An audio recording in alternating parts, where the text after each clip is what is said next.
Hey, good morning. How you doing? I'm Dave, and I like taking you guys on these walks with me. This helps motivate me to get out of my 5-year, stay out of my 5-year pity party that I was in.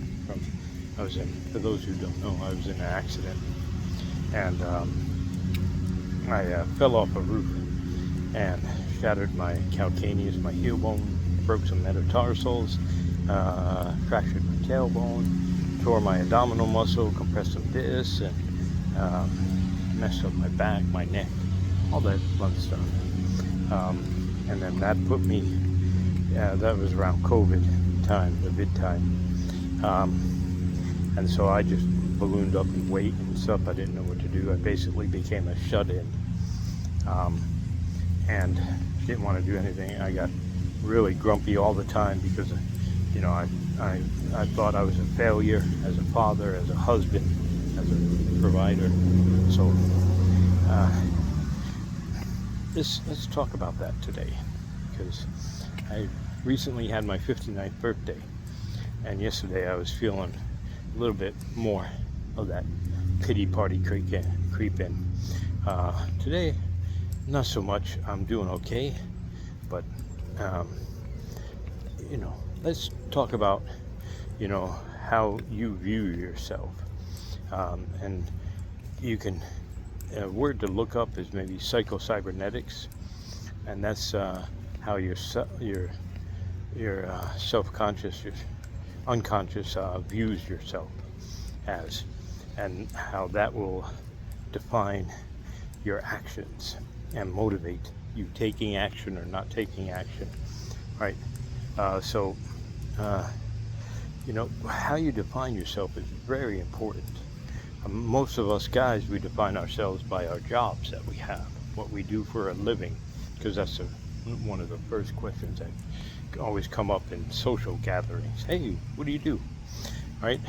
And when you're forced into retirement like I was, and all of a sudden you don't have that definition, and also all of a sudden you go from making good money to making no money, then it's going to mess with you. Now, it took me almost 5 years to change my mindset and change and reprogram my cybernetics settings in my mind, my image of myself.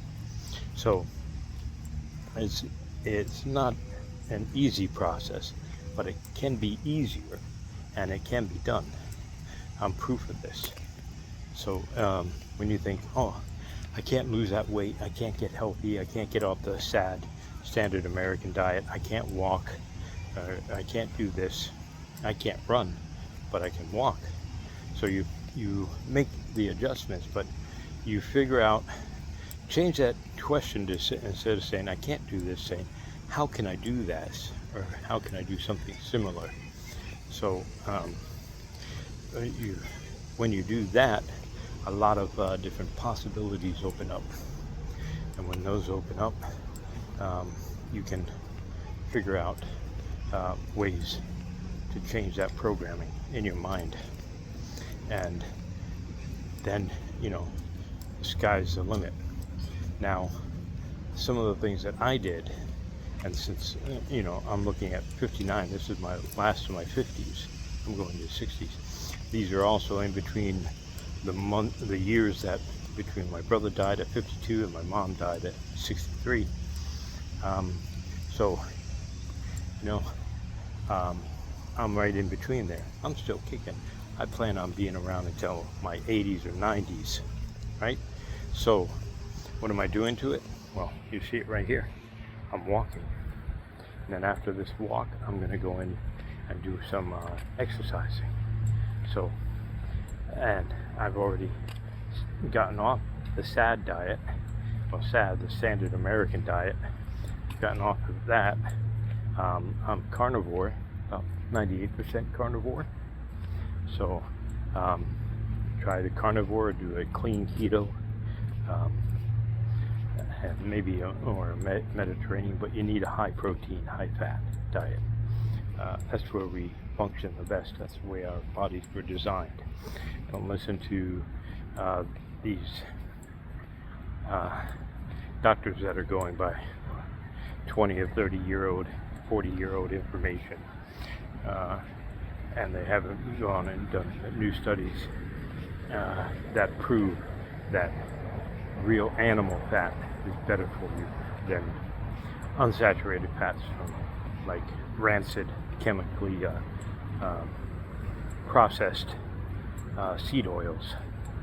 All right, so make those changes, change your mindset.